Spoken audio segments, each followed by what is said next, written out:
Lorsque la fonction à intégrer est une fonction f qui dépend de deux variables, x la variable d'intégration, et elle dépend d'un autre paramètre qui peut être une variable discrète comme le cas de théorème de convergence dominée où cette variable est n appartenant à grand N.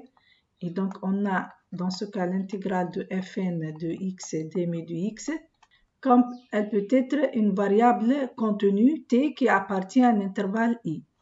Si cette fonction est intégrable par rapport à x, on définit donc pour chaque t, grand F de t, donc on obtient une fonction grand F qui est une fonction intégrale dépendante de paramètres t. On se donne donc ici i un intervalle ouvert de R et oméga un ensemble mesurable non négligeable de Rd.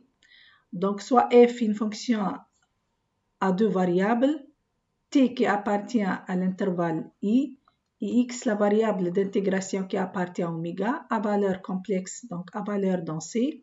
On suppose donc que quel que soit t appartenant à grand I, la fonction partielle f de t point est Lebesgue intégrable sur oméga. On considère donc la fonction grand F de i à valeur dans K qui a été associée l'intégrale sur oméga de f de tx d mu de x, et on cherche à étudier la continuité puis la dérivabilité de cette fonction grand F sur son domaine de définition grand I. Commençons par étudier la continuité de grand F. Le théorème de continuité est très semblable au théorème de Lebesgue. On suppose que pour presque tout x appartenant à oméga, la fonction qui a été associée f de tx est contenue sur i et qu'il existe une fonction g indépendante de t positif, Lebesgue intégrable, telle que pour tout x appartenant à oméga, module de f de tx est inférieur ou égal à g de x, quel que soit t appartenant à i. On en déduit alors que f est dans ce cas contenu sur i. La preuve du théorème de continuité d'une intégrale dépendante d'un paramètre est simple et elle découle du théorème de la convergence dominée. En effet, si f de i croît oméga à valeur dans R ou dans C, dans K, vérifiant les deux hypothèses suivantes, presque pour tout x appartenant à oméga, l'application qui a été associée f de tx est contenue sur i. Et il existe une fonction g Lebesgue intégrable positive telle que module de f de tx inférieur ou égal à g de x, quel que soit t ici appartenant à i et presque pour tout x appartenant à oméga, alors f est contenue. Pourquoi? Montrer que f est contenue, ça revient à montrer qu'elle est contenue en tout point t de i. Et pour montrer la continuité de f en t fixé appartenant à i, on utilise le résultat séquentiel de continuité, c'est-à-dire on va montrer que pour toute suite Tn qui converge t, on doit avoir f de Tn qui converge vers f de t. En effet, si Tn est une suite qui converge vers t, alors f de Tnx converge simplement vers f de tx, et ça c'est d'après la continuité de l'application f, l'application partielle f de x sur i. Ensuite, d'après la deuxième hypothèse, puisque c'est vrai quel que soit t, en particulier pour tn, f de tnx en module est majoré par g de x, quel que soit ici n, et presque pour tout x appartenant à oméga.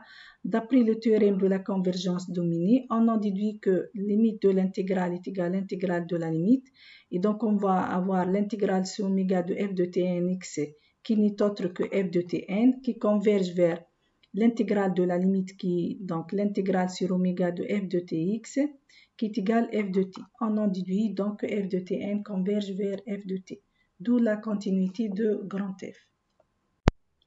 Exemple, soit grand F, la fonction définie comme étant une intégrale dépendante de paramètre t, grand F de t est égal à l'intégrale sur 0,1 exponentielle moins t sur x dx, pour t appartenant à l'intervalle 0 plus infini. Il faut d'abord distinguer entre la variable d'intégration qui est x ici et le paramètre t, ainsi que l'intervalle i qui est l'intervalle ici 0 plus infini de continuité et le domaine d'intégration qui est l'intervalle 0,1 dans ce cas. On va montrer d'abord que f est contenu sur i. on va appliquer le théorème de continuité en posant f de tx est égal à exponentielle moins t sur x pour t appartenant à 0 plus infini, x appartient au domaine de l'intégration 0, 1. D'abord, on doit vérifier la continuité par rapport à t, donc quel que soit x appartenant à 0, 1. En général, il suffit d'avoir la continuité presque pour tout x, mais ici, on a la continuité pour tout x appartenant à 0, 1.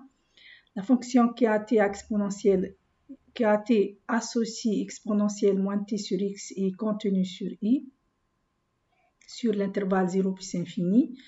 Ensuite, quel que soit x appartenant à 0, 1 et quel que soit t appartenant à i, f de tx en valeur absolue est égal à exponentielle moins t sur x.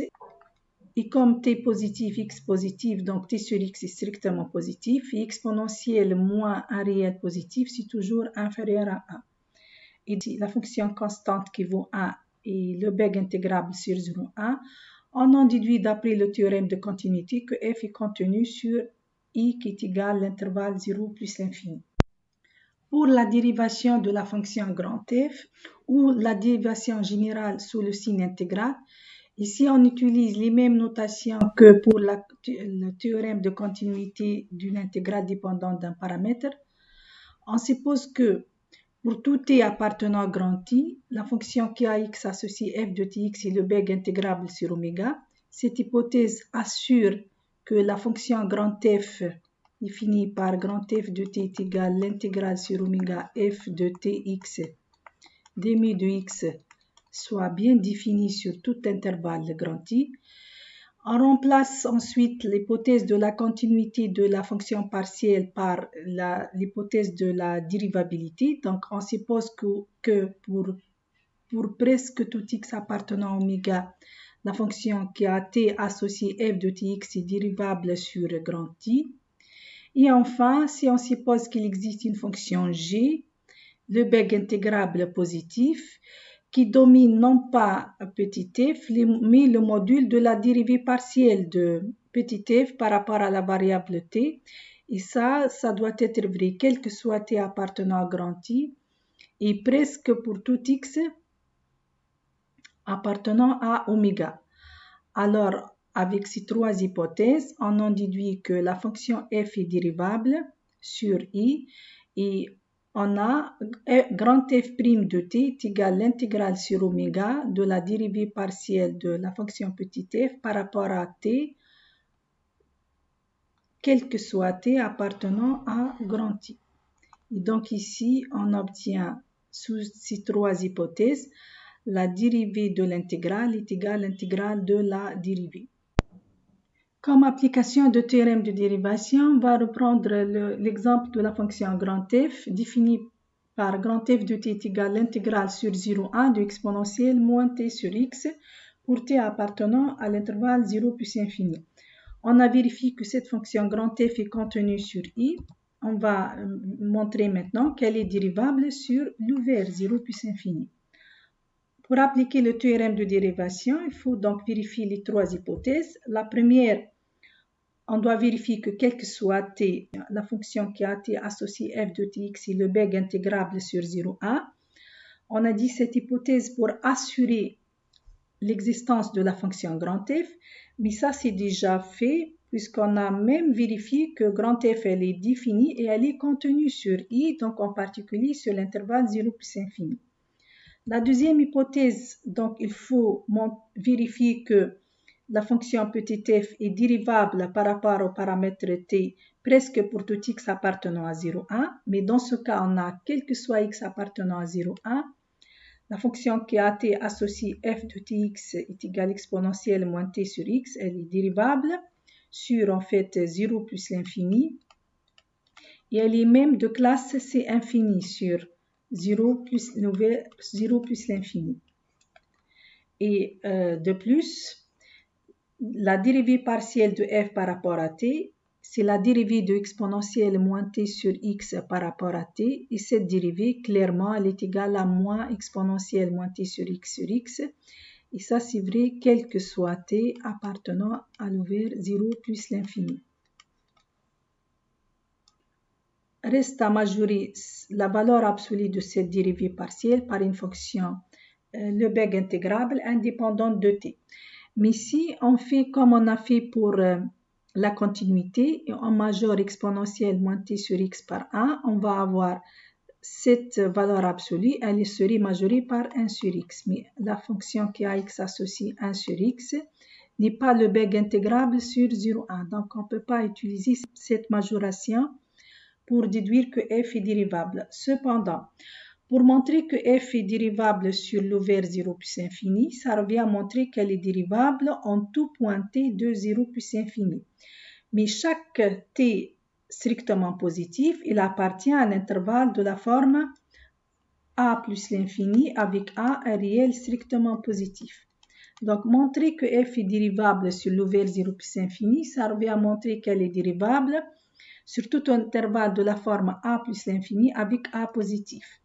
Donc, on se fixe un a strictement positif. Si on essaie de majorer la dérivée partielle par rapport à t, en utilisant le fait que si t est supérieur à a, donc moins t serait inférieur à moins a, sur x qui est positif, on va avoir la même chose, puis on applique l'exponentielle qui est croissante, on obtient la dérivée partielle de f par rapport à t en valeur absolue majorée par exponentielle moins a sur x et sur x, quel que soit t strictement supérieur à a et quel que soit x appartenant au domaine d'intégration qui est l'intervalle 0,1. Donc, on obtient déjà une fonction indépendante de t. Reste à vérifier que cette fonction est le beg intégrable sur 0,1. En effet, elle est bien le beg intégrable. Pourquoi?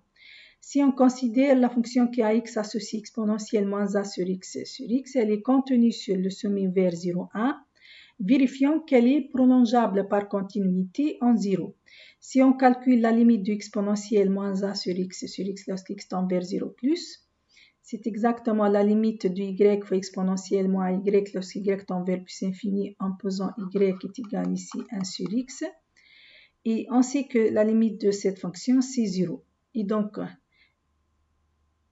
cette fonction, elle est bien contenue sur le fermé 0,1. Elle est donc Riemann intégrable et par conséquent, elle est le beg intégrable sur le fermé et donc sur l'ouvert 0,1. On a vérifié toutes les hypothèses de théorème de dérivation. On en déduit donc f est dérivable sur l'intervalle a plus l'infini. Et on a f' de t qui est égal donc l'intégrale de la dérivée partielle est égal à l'intégrale sur 0,1 de la df sur dt, donc de exponentielle moins t sur x avec signe moins dm de x. Et ça, c'est vrai, quel que soit t supérieur ou égal à a. Bon, comme f est dérivable sur chaque intervalle de la forme a plus l'infini avec a positif, on en déduit, donc conclusion ici, f serait dérivable sur l'ouvert 0 plus l'infini. Remarque, comme on a ici la dérivée partielle, elle est majorée en valeur absolue par exponentielle moins a sur x et f, elle est de classe C1, on en déduit même qu'elle est de classe C1, elle est C1 sur 0 plus infini.